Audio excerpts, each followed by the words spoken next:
Right breaking చూస్తున్నాం. Secunderabad PG కాలేజ్లో students ధర్నాకు దిగారు. మెస్లో ఫుడ్ బాగాలేదంటూ పీజీ కాలేజీ హాస్టల్ ఎదుట నిరసనకు దిగారు విద్యార్థులు. ఆందోళనకు దిగిన స్టూడెంట్స్ ను నచ్చజెప్పేందుకు పోలీసులు యత్నించారు.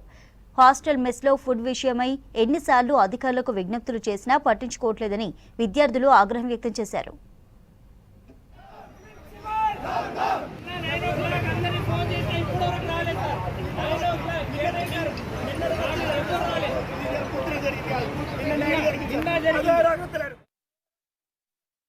కంప్లైంట్ చేసిన ఇప్పటి వరకు ఎలాంటి స్పందన లేదు. ప్రిన్సిపల్ గారి నుండి వార్డెన్ నుండి ఎలాంటి స్పందన లేదు. నిన్న రాత్రి ఫుడ్ పాయిజన్ అయి కొంతమంది విద్యార్థులకు అస్వస్థతకు గురి కావడం జరిగింది. ఇలాంటి ఫుడ్ మాకు పెడుతున్నారు. వాళ్ళ ఇంట్లో ఇలాంటి ఫుడ్ తింటారని మేము వాళ్ళ పిల్లలు ఇలాంటి ఫుడ్ పెడతారని మేము ప్రశ్నిస్తున్నాము విద్యార్థులని. ఇలాంటి ఫుడ్ తిని విద్యార్థులకు ఎవరైతే ఎవరిది బాధ్యత?